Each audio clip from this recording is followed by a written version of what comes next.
एक जंगल में जग्गा चील रहा करता था। जग्गा चील के पास बहुत सारे फलों का पेड़ था और जग्गा चील के डर से कोई भी पक्षी उसके पेड़ पर से फल नहीं खाया करता था। अरे मैं बहुत बोर हो गई हूँ रोज रोज फल खा के, क्या करूँ? हाँ आइडिया, एक काम करती हूँ, जग्गा चील के बगीचे में से जाके फल खा लेती हूँ। क्या हो गया, देख लेगा तो मैं जाती हूँ। इतना कह के गोरी कवि जग्गा चील के बगीचे में जाती है और फिर मजे मजे से आम का फल खाने लगती है। गुस्से में वहाँ पर जग्गा चील आ जाता है। अरे ओए कवि, क्या तुझे मुझसे डर नहीं लगता क्या? सुन सुन, तुझे मुझसे डर नहीं लगता जो मेरे बगीचे में से फल खाने आ गई है? बोल कवि। जग्गा चील दी, माफ कर दीजिए मुझे, मैं रोज रोज दाना खा के तंग आ गई थी, इसलिए गुस्से में आपके बगीचे में से फल खाने आ गई। मुझे बहुत डर लगता है आपसे जग्गा चील दी, बहुत डर। अरे कवि, रोज रोज तुम दाना खा खा के तंग आ गई हो तो मैं तुम्हें रोज रोज फल भी दे सकता हूँ, लेकिन हाँ एक छोटा सा काम है, तुम रोज रोज मेरे लिए पक्षियों को ला दिया करो और उसके बाद मैं तुम्हें फल दे दिया करूँगा। अच्छी बात है ना? हाँ चील दी, सब मुझ पे बहुत विश्वास करते हैं, ये तो मेरा बाएं हाथ का खेल है। मैं आपके लिए जरूर पक्षियों को लाऊंगी। चील दी, आप कुछ फल दे दीजिए मुझे, उसके बाद मैं अपने चुंगल में उन लोगों को फंसाती हूँ। इतना सुनकर जग्गा चील गोरी कवि को कुछ और फल दे देती है। गोरी कवि सभी फलों को लेकर वहाँ से पक्षियों के पास चली जाती है। अरे बंटी भैया, टुनटुनी बहन, नीलो बहन, ये लो ये मीठे मीठे फल खाओ। ये मीठे फल मैंने जग्गा चील के बगीचे से लाए हैं। ये मीठे रसीले आम हैं, बहुत टेस्टी लगेंगे, तुम खा के तो देखो एक बार। अरे गोरी, हम लोग खा तो लेंगे, लेकिन तुमने कैसे ये फल ले आई? जग्गा चील ने तुम्हें कुछ नहीं बोला क्या? बताओ। अरे तुम लोग बहुत डरपोक हो, तुम लोग को पता नहीं है वो जग्गा चील पहले जैसा नहीं रहा। अब उसकी नजर बहुत ज्यादा कमजोर हो गई है और मैं उसके सामने बैठकर फल खा रही थी, लेकिन जग्गा चील मुझे देख नहीं पाया। अगर तुम लोगों को विश्वास न हो ना तो तुम लोग कल मेरे साथ चलना। हाँ गोरी बहन, अगर ऐसी बात है तो हम तीनों कल आपके साथ चलेंगे। गोरी बहन बताइए कब आना है आपके घर? बताइए गोरी बहन, मुझे तो बहुत खुशी हो रही है। अरे नीलो बहन, इतनी खुशी की तो कोई बात नहीं है। वो जग्गा चील हो सकता है नाटक कर लिया हो, इसलिए तुम लोग पूरी तैयारी के साथ जाना कल। चिड़िया, ऐसी बात कुछ नहीं है, वो जग्गा चील बहुत पागल है। मैं उसके सामने से बैठ के खा रही थी और वो मुझे देख ही नहीं पा रहा था, तो तुम लोग तो खैर दूर होके खाओगी ना। चलो कोई बात नहीं, तुम लोग कल सुबह मेरे घर के सामने आ जाना, कल सुबह ही चलेंगे। सुबह हो जाती है। अगले दिन सुबह सभी पक्षी गोरी कवि के पास चले जाते हैं। बस टुनटुनी चिड़िया अपने घर में रुककर कुछ सोच रही थी। हाँ, ये चाकू ठीक रहेगा, ये चाकू को मैं अपने साथ ले जाऊंगी। अगर वो जग्गा चील हो सकता है नाटक कर रहा हो हम लोगों के खाने के लिए, तो मौका पे यही तो सहायक होगा। मैं इसे अपने पंखों के पीछे ले जाती हूँ। अगर उस जग्गा चील ने चालाकी की तो मैं चाकू निकाल लूंगी। चाकू को अपने पंखों के पीछे छुपाकर टुनटुनी चिड़िया वहाँ से चली जाती है। फिर चारों के चारों पक्षी जग्गा चील के बगीचे में से फल खाने के लिए निकल जाते हैं। ए पक्षियों, तुम लोग तब तक बैठ के ये सेब के फल खाओ, मैं देख कर आती हूँ कि आम के पेड़ के पास कहीं जग्गा चील है तो नहीं। तुम लोग को डर लगता है ना, इसीलिए मैं देख कर आती हूँ। इतना कह के गोरी कवि वहाँ से जग्गा चील के पास चली जाती है।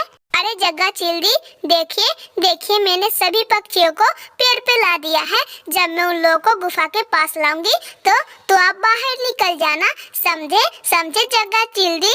कवि, तुम ध्यान से सुन लो, अगर कोई चीज की भी दिक्कत हुई ना तो मैं तो तुम्हें ही खाऊंगा, क्योंकि मुझे भूख लगी है। अगर पक्षी भागे तो मैं तुम्हें ही खाऊंगा, समझी?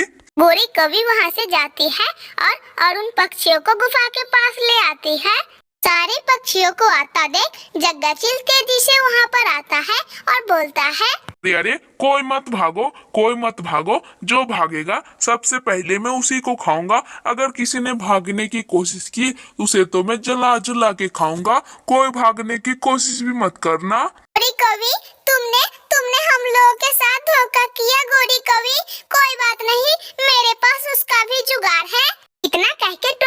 चिड़िया अपना चाकू निकालती है। ये देखकर जग्गा चील डर जाता है। अरे चिड़िया, मुझे मत मारना चिड़िया, मैं तुम लोगों को कुछ नहीं करूँगा। बस ये चाकू दूर कर लो चिड़िया, मैं तुम लोगों को कुछ नहीं करूँगा, सच में। अरे बंटी भैया और नीलो बहन, जल्दी भागिए आप लोग। मैं पीछे से चली आऊंगी, आप लोग जल्दी जाइए यहाँ से। ये सुनकर बंटी कबूतर और नीलो चिड़िया वहाँ से चले जाते हैं और बेचारा जग्गा चील चाकू के डर से कुछ कर भी नहीं पाता। उनके पीछे से टुनटुनी चिड़िया भी वहाँ से जान बचा के भाग जाती है।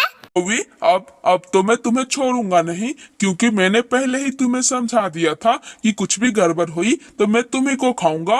अब तुम बच ही नहीं सकती। इतना कह के जग्गा चील गोरी कवि को ही मार के खाने लगता है और बेचारी गोरी कवि को उसका गलती का सजा भी मिल जाता है।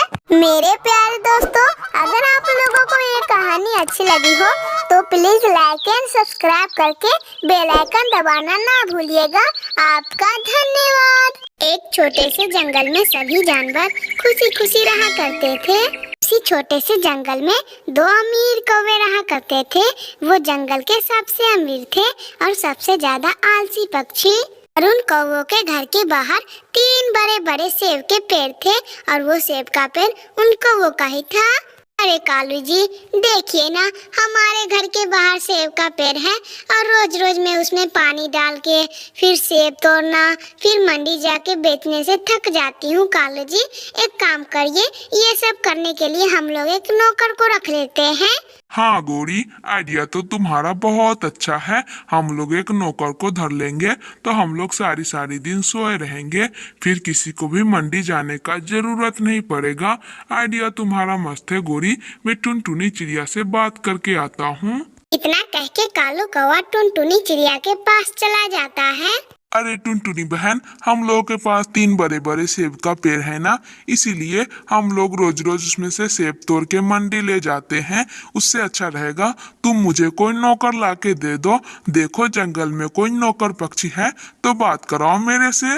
अरे कालू भैया, लेकिन आप भी ठीक हो और गोरी बहन भी ठीक है, दोनों जने मिलके तो काम कर सकते हैं, तो आपको नौकर का क्या जरूरत। वैसे भी आजकल के नौकर पक्षी अच्छे नहीं होते। अरे टुनटुनी, तुम्हें जितना कहा है उतना सुनो ना। हम लोग ठीक है तो क्या हो गया, हम लोग अमीर है तो सारे दिन सोए रहेंगे। हमारा काम करेगा हमारा नौकर, समझे तुम। तुम्हें जितना बोला है उतना कर, मुझे एक नौकर ला के दे, उसके बदले मैं तुम्हें पैसे दूंगा।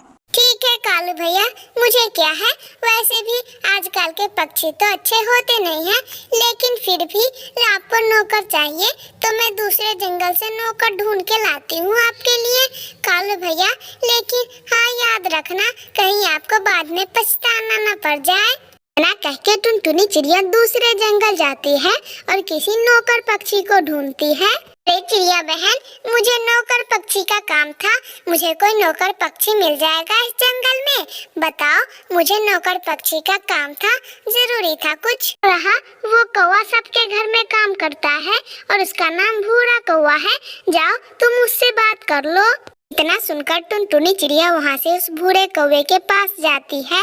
अरे कौवे भाई, मेरे जंगल में 2 कौवे हैं, वो लोग बहुत अमीर हैं और उनको नौकर का जरूरत था। तुम उसके घर पे काम करोगे, बताओ?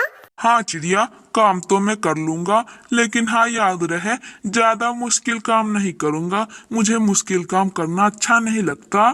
अरे मुश्किल काम नहीं है, बस 3 सेब के पेड़ हैं, उसे सुबह शाम पानी पटाना है और उसके बाद उसे तोड़ के मंडी में बेचाना है। कोई मुश्किल काम नहीं है। भूरा कौवा मान जाता है क्योंकि उसे दिन रात मीठे मीठे सेब खाने के जो मौके मिलते, और टुनटुनी चिड़िया के साथ कालू कौवे के पास चला जाता है। देखो भूरे कौवे, तुम्हारा बस इतना काम है कि ये 3 बड़े बड़े सेब के पेड़ हैं, इनका ध्यान रखना है और टाइम टू टाइम इनको पानी देना है और उसके बाद इन फलों को तोड़ के मंडी ले जाके बेचना है। तुम्हारा बस इतना ही काम है, ध्यान से करना। मैं जाता हूँ। इतना कह के कालू कौवा वहाँ से चला जाता है। कालू कौवा घर जाके अपनी पत्नी के साथ अच्छे से सो जाता है और इधर भूरा कौवा पेट भर सेब के फल खाता है और उसे नींद आने लगती है। कौवे को नींद आ जाती है और वो सो जाता है और पौधों को पानी भी नहीं डालता। वो भूरा कौवा तो चोर था, इसीलिए कालू कौवा गोरी कौवी के पेड़ पर से पूरा फल तोड़ लेता है और उनके पेड़ पर एक भी फल नहीं छोड़ता। सारे सेब के फल लेके वो मंडी में बेचने के लिए चला जाता है। शाम तक भूरे कौवे ने सारे फल बेच लिए थे और वो मंडी से वापस लौट आता है और रास्ते पर रुक के जितना भी मुनाफा हुआ था उसमें से आधे से ज्यादा पैसे अपने बैग में डाल लेता है और कम पैसे कौवों के बैग में डालता है। फिर भूरा कौवा वहाँ से सीधा उन सेब के पेड़ों के पास जाता है और उन सेब के पेड़ के नीचे अपना बैग छुपा देता है। लो कालू मालिक, आज का मुनाफा आज थोड़ा कम फायदा हुआ है क्योंकि आज थोड़ा मैंने कम से बेचा है, इसीलिए। अरे अच्छा ठीक है, कम फायदा हुआ तो क्या हो गया, जाओ तुम बगल वाले कमरे में जाके सो जाओ। अरे नाना मालिक, इसकी क्या जरूरत है, मैं जाता हूँ और सेब के पेड़ के पास सो जाऊंगा, उसके बाद मैं सेब का ध्यान भी रख पाऊंगा ना, इसीलिए मैं जाता हूँ। हाँ कालू जी, इसे जाने दो, उससे हमारा ही तो फायदा होगा। कालू जी जाने दो इसे, हमारा फायदा होगा तो हमको क्या जाता है, जाने दो और इसे पेड़ के नीचे ही सोने दो। भूरा कौवा वहाँ से पेड़ पर जाता है और भूरा कौवा वहाँ से अपने पैसों का बैग निकालता है। उन सारे पैसों को लेकर वो कौवा शहर वाले जंगल में चला जाता है। अगले दिन जब सुबह सुबह वो कौवे अपने पेड़ के पास आते हैं तो देख के चकित रह जाते हैं।